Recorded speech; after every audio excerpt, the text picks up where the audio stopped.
बड़ी खबर सामने आ रही है, एक बड़ा अपडेट कह लें। पटना से बड़ी खबर, पारस अस्पताल में फायरिंग मामला। फायरिंग में एक शख्स की हत्या हुई और हत्या के शूटर का सीसीटीवी वीडियो सामने आ चुका है। सुबह सुबह अस्पताल में फायरिंग हुई थी। पुलिस पूरे मामले की जांच में जुटी है। हत्या के बाद देखिए बड़े आराम से बाहर जाते हुए बदमाश देखे गए हैं। ये सुपर एक्सक्लूसिव वीडियो जो है वो आप देख पा रहे हैं न्यूज़ 18 बिहार झारखंड चैनल पर। देखिए किस तरीके से ये जो अपराधी हैं आराम से पिस्टल निकाले हुए हैं। और आप देखिए जो अस्पताल का ये कॉरिडोर है बिल्कुल यहाँ पर सन्नाटा जैसा दिख रहा है, कोई नहीं है। सीधे कमरे में घुसते हैं और बड़े ही आराम से घुस करके और हत्या करते हैं और बड़े ही आराम से निकल भी जाते हैं। किसी को कानो कान खबर तक नहीं होती है। सुपर एक्सक्लूसिव तस्वीरें। अपराधी 1 2 3 4 और एक अंदर चला गया, 5 पीछे। आप देखिए 5, ये 5 अपराधी सीधे आराम से घुसते हैं, ताबड़तोड़ फायरिंग करते हैं और बड़े ही आराम से निकल जाते हैं। इनको ना पुलिस प्रशासन का खौफ है ना कानून व्यवस्था का इनको खौफ है। पारस अस्पताल की घटना है, पारस अस्पताल में फायरिंग का ये मामला। यहां पर 5 अपराधी बड़े आराम से एक साथ आते हैं और पिस्टल निकालते हैं और इन 5 के पास पिस्टल है, सभी के हाथ में पिस्टल आप देखेंगे, और आराम से जाते हैं और फायरिंग कर देते हैं। ज्यादा जानकारी के लिए न्यूज़ 18 संवाददाता संजय हमारे साथ जुड़ गए हैं। संजय, एक बहुत बड़ा क्राइम पटना में पारस अस्पताल में बड़े आराम से जाते हैं और फायरिंग करके फरार भी हो जाते हैं, पूरी जानकारी दीजिए।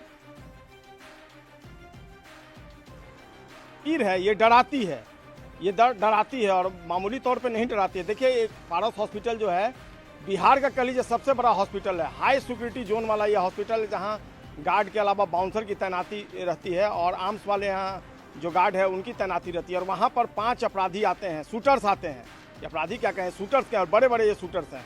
और वो आराम से सभी के हाथ में पिस्टल। आप देखिए जो तस्वीरें हैं कैसे आराम से हॉस्पिटल के अंदर वो इंटर करते हैं और बिल्कुल पैदल चहलकदमी करते हुए जाते हैं उस कमरे में जहाँ बक्सर का कुख्यात अपराधी चंदन मिश्रा एडमिट था, जिसका इलाज चल रहा था। और उसी कमरा नंबर 209 में ये पहुँचते हैं और आराम से गोली मारते हैं और गोली मारने के बाद वहाँ से इत्मीनान से कॉरिडोर से होते हुए सीढ़ियों से उतरते हुए निकल जाते हैं और किसी को भनक तक नहीं मिलती है। ये वही पारस हॉस्पिटल है जहाँ पर तमाम तरह की सुरक्षा का दावा किया जाता है और वहाँ पर अपराधी घुसकर इस तरह के बड़े आपराधिक वारदात को अंजाम देते हैं। भले ही पुलिस उसे आपराधिक प्रवृत्ति वाला बता रही हो, लेकिन सबसे बड़ा सवाल यही है कि एक हॉस्पिटल के अंदर सुरक्षा नदारत क्यों है, क्यों नहीं फुल प्रूफ अरेंजमेंट था सिक्योरिटी का। ऐसे में जो शूटर्स है वो अपने मकसद में कामयाब हो जाते हैं। मैं आपको बता दूं कि ये बक्सर जेल में बंद था, वहाँ से इस कुख्यात अपराधी को शिफ्ट किया गया था भागलपुर जेल में और पेरोल पर 21 दिनों के पेरोल पर भागलपुर जेल से इसकी रिहाई हुई थी इलाज कराने के लिए। और ये पटना के पारस हॉस्पिटल में कमरा नंबर 209 में एडमिट कराया गया था। पेरोल पे पुलिस, इसके साथ पुलिस भी होगी। वो पुलिसकर्मी कहाँ थे, एक बड़ा सवाल है। और अगर पुलिसकर्मी थे तो उनकी ड्यूटी कहाँ लगाई गई थी, पहले से रेकी की थी। जो तस्वीरें साफ तौर पर सामने आई है उससे साफ तौर पर ये पता चलता है कि रेकी की गई थी। अपराधियों को पता था कि 209 नंबर जो है उसमें चंदन मिश्रा जो है वो एडमिट है और उसका इलाज कराया जा रहा है। और बड़े इत्मीनान से अपराधी आते हैं और गोली मारकर चले जाते हैं, उसकी हत्या कर देते हैं। उसके बाद पटना पुलिस के अधिकारी पहुंचते हैं और अब वो कह रहे हैं कि जो शूटर्स हैं उनको आइडेंटिफाई कर लिया गया है। वो घटना को अंजाम देने के बाद बक्सर की तरफ भागे हैं।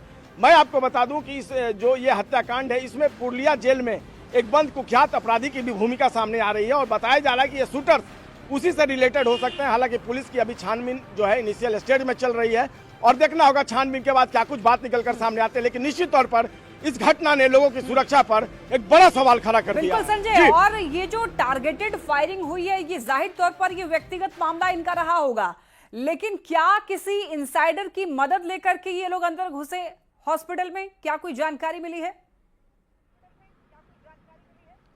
देखिए निश्चित तौर पर ये कहीं ना कहीं इंटेलिजेंस का भी फेलियर है।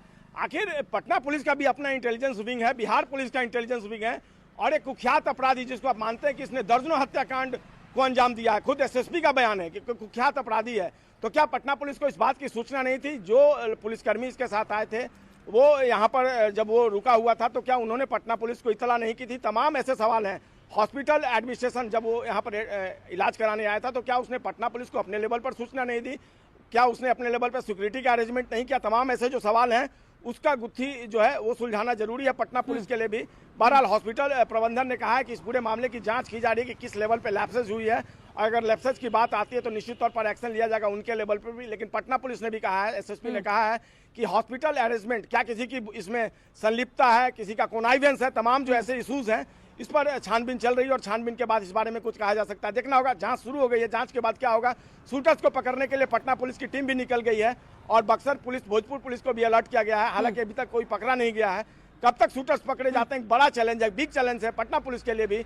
और देखना होगा पुलिस इस पूरे मामले में आगे कैसे कार्रवाई करती है। लेकिन सवाल अपनी जगह बिल्कुल संजय, और एक और इंटरेस्टिंग बात यह है कि इन 5 अपराधियों ने चेहरे को ढका नहीं है, किसी प्रकार का नकाब नहीं है, सभी के चेहरे जो है देखा जा सकता है, इनको आइडेंटिफाई भी किया जा सकता है। लेकिन क्या ये डरे हुए नहीं है कि इनका बाद में चेहरा जो है पता लग जाएगा, इनको पकड़ा जा सकता है?